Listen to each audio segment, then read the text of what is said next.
Melissa, a girl so quiet you'd barely notice she's there. She lives with her mother, Daria, and her grandmother, Elvira, a woman who loves Melissa just as much as she loves her cigarettes, which keep her health in a complicated state. Melissa and her mom aren't exactly best friends, but with Grandma Elvira, the bond is unbreakable. Melissa's life turns upside down when Daniele, the richest and most popular boy in school, think a teenage movie heartthrob with an ego the size of his mansion, invites her to a party. Her heart races. Her longtime crush finally noticed her.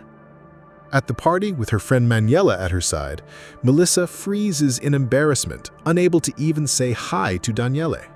Fate, however, intervenes. Some jerk shoves her into the pool and Melissa can't swim. Panic takes over. Daniele dives in to save her. He brings her out to his backyard overlooking the sea, and suddenly the conversation flows. Still in awe, Melissa mentions that her father is an engineer who's always traveling and, without meaning to, blurts out that she's completely in love with him.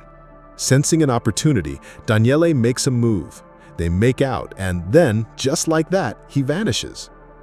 Months go by, and Melissa's phone stays silent, not a single hey from Daniele. Yet her crush only grows stronger. When school starts, she tries everything to catch his attention, but it's like trying to get noticed by a statue. One night at a bar with Manuela, she runs into him again. He actually recognizes her and introduces her to his friends, which melts her heart.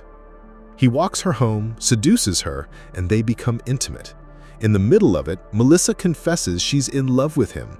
Daniele's response? He laughs in her face, rejects her, and leaves. That was the breaking point. Right then, Melissa decides no more playing the victim. If life is a game, she's going to play it better than anyone.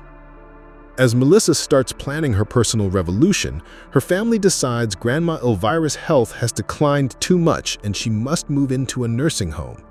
Leaving her grandmother there shatters Melissa. At home, things are tense. Her mom tries to connect, but Melissa walls herself off. The very next day, the new Melissa makes her debut. At a cafe with Manuela, she locks eyes with a stranger for a while, only to walk away the second he approaches. It's a demonstration of power, a trailer for the movie of her new life, showing Manuela that the old Melissa is gone for good. At Christmas, Grandma Elvira comes home and immediately notices something's wrong with her granddaughter. She warns Daria, but Daria brushes it off. Soon after, Daniele calls with the promise of a surprise. Despite everything, Melissa goes to his house. He seduces her again and asks her to close her eyes. Suddenly, one of his friends walks in and starts kissing her too. The plan was for her to hook up with both of them. For a moment, she hesitates, but to prove she doesn't care about anything anymore, she goes along. The whole situation feels eerily similar to Cruel Intentions, where teenage manipulation and sexual games spiral into something dangerous, just like what Daniele does to Melissa. Melissa documents everything in a diary, her book of dark secrets. When Manuela finds out about Melissa's new adventures, she tries to warn her, but Melissa won't listen. Things spiral even further when at a museum, she makes out with a complete stranger. The nightmare comes true when a classmate steals her diary and reads it aloud to everyone. Every intimate detail, every secret exposed. Humiliated, Melissa snatches it back and in a fit of rage, blames Manuela, who was also criticized in the diary. Their friendship ends right there. Embracing her new reputation, Melissa begins dressing provocatively and acting even more reckless, while Marco, a sweet, quiet classmate who has always liked her, finally works up the courage to talk to her, only to be interrupted by another call from Daniele. The next surprise comes from Arnaldo, one of Daniele's friends. He blindfolds Melissa, takes her to a basement where 4 other guys are waiting. At that point, Melissa had stopped caring altogether and gives in. The story spreads through the school like wildfire, cementing her reputation. To push it further, she creates an online dating profile and starts talking to strangers. She connects with a man who invites her to a hotel, and Melissa, without hesitation, agrees. Honestly, if I were Melissa, I'd never have gone back to Daniele after the first humiliation, let alone the second or third. He showed his true colors from the start.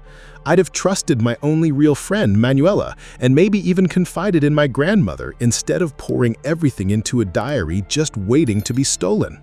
While Melissa heads to the hotel, her mom Daria receives a call from the nursing home. Elvira's health has drastically worsened. Desperate to find her daughter, Daria goes to Melissa's room and finds the diary. She takes it with her to the nursing home, and in the hallway, it falls open. Daria starts reading. Page by page, she discovers her daughter's secret, painful double life. The shock is immense as she realizes how deep Melissa's suffering and transformation run. Meanwhile, in a subplot that's about to collide with the main story, Daria gets the news no one ever wants to hear. A man appears, bluntly telling her that Elvira has passed away. As expected, Daria breaks down completely. Across town, Melissa is having what we'll generously call an adventure. She arrives at the hotel, where an entire wardrobe is waiting for her. The mysterious man shows up, and instead of being impressed, he's furious that she tried on everything at once, looking like an explosion in a department store. Apparently, his fantasy wasn't a fashion show, but something out of creepy roleplay 101. He wanted to whip her with a riding crop. What starts as bizarre roleplay quickly turns into a nightmare. Melissa tries to keep up, but the man goes way too far, crossing the line into real violence. Realizing she's in serious danger, Melissa flips into survival mode, bolts from the hotel and runs home, the only place that feels safe.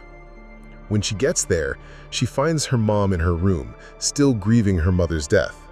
Daria gives her the devastating news. Upon hearing about her grandmother, Melissa also breaks down. In their shared grief, Daria notices Melissa's disheveled clothes and suddenly the pieces click. She pulls out Melissa's diary and asks if everything in it is true. Melissa confirms, and their tears become a flood. Daria apologizes for not being a better mother, promising that from this day forward, things will be different. Time passes, and Melissa slowly returns to her original self, presumably meaning fewer sketchy hotel encounters and more focus on finals. On the last day of school, she visits Manuela's house as a peace offering, and the two rekindle their friendship, walking to school together like old times. There, drama is already in full swing. Arnaldo confronts Daniele for messing with his girlfriend, and it ends with a slap to the face. Daniele tries to talk to Melissa, but she completely ignores him and heads to check her grades. She finds out Marco, the quiet artistic boy, failed. He approaches her and, in a burst of last day of school vulnerability, confesses everything. He's leaving to study art, he's always liked her, and he's been secretly sketching her. He shows her his notebook, and for the first time in ages, Melissa sees herself through the eyes of someone who genuinely admires her. He asks her to pose one last time. She agrees, and they share a sweet, innocent goodbye hug. At this point, when Daniele, the guy who exploited her, invites her to another party, I'd personally say, no thanks, I'd rather stay home and watch paint dry. Going to his place screams disaster. What I would do is get Marco's phone number, because he clearly offers something real and healthy. But being a teenager in a drama movie, Melissa agrees to go to the party. She walks into the backyard and, to everyone's shock, dives straight into the ocean. This isn't just reckless, it's symbolic. It's a baptism. She's washing away the past, the pain, the exploitation, the trauma. When she resurfaces, swimming with a smile, it's a powerful image of rebirth and reclaiming her agency. We fast forward to the final scene, Melissa and Daria visiting Elvira's grave. They place flowers, and Daria hugs her daughter tightly. The embrace says everything. Their bond has been repaired and strengthened through tragedy and honesty. It's a bittersweet yet hopeful ending. This film is based on the controversial book 100 Strokes Before Bedtime, published as the real diary of a Sicilian teenager. The book caused a national scandal in Italy for its explicit content and sparked debates about teenage sexuality. Given Melissa's turbulent path of self-discovery and trauma, the ending shows her finally finding peace with her mom and herself.